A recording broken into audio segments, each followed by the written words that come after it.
The Uganda Police Force UPF issued a formal statement on Friday, January 22nd, 2026, dismissing allegations that there was a plan to arrest and detain a National Unity Platform NUP presidential candidate Robert Chagulanyi, widely known as Bobi Wine, before the upcoming polling day.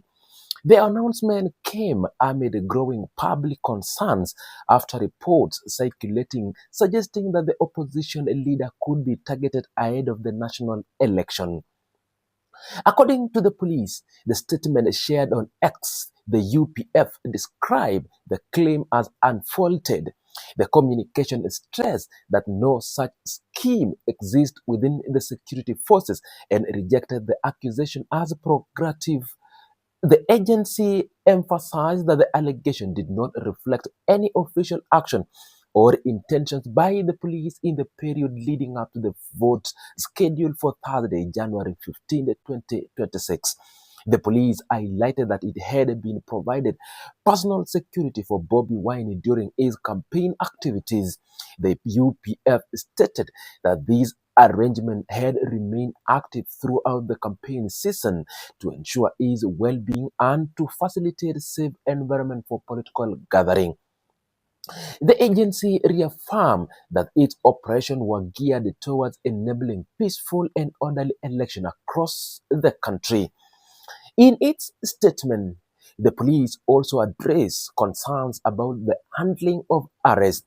It underscored that all apprehensions are conducted in accordance with legal guidance and all detainees undergo full processing in compliance with the Ugandan law.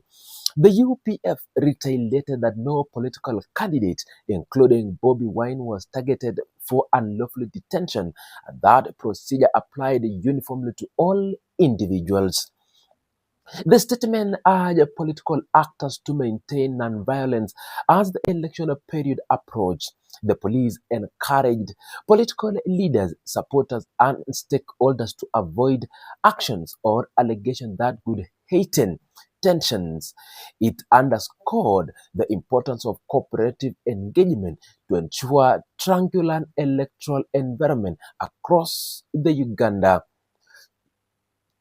Earlier in the day, Bobi Wine had publicly raised concerns through his own statement shared on X on January 2nd, 2026.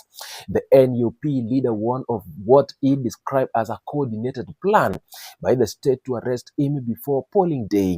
He characterized the alleged plot as part of the broader strategy that could lead to widespread arrest, violence, and heavy military presence nationwide during the election period. In his remarks, Bobi Wine stated that the information he had received pointed to a deliberate plan to provoke chaos before the vote. He suggested that such chaos could then be used as justification for a significant security crackdown.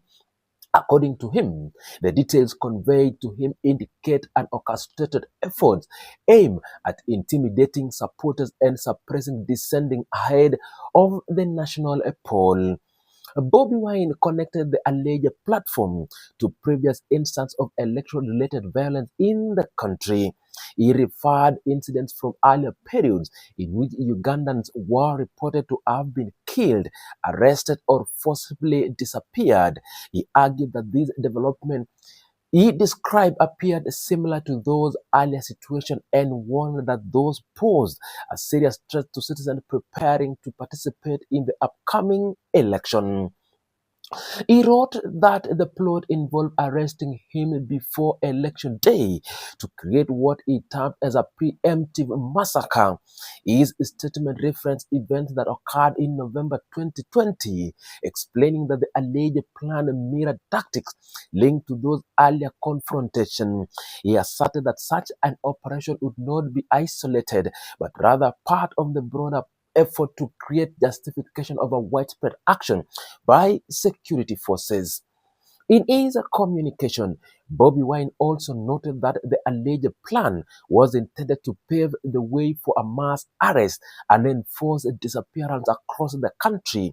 He stated that this would occurred under the pretext of restoring order during an heightened political tension.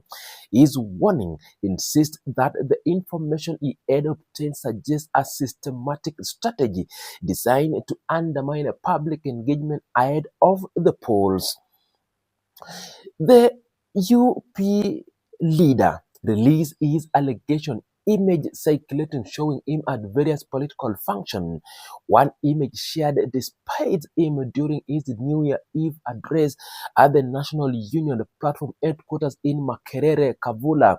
Another image referred him participating in the past political function, further illustrating his continued public engagement in the lead up to the election. The Ugandan police force responded to the circulation claims by reaffirming its commitment to conduct all operations legally. It emphasized that its role is in electoral period is to ensure safety, maintain order, and support peaceful processes.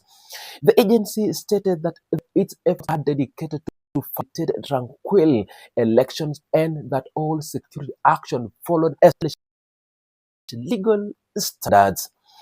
Alongside the police statement, a screenshot of official to communication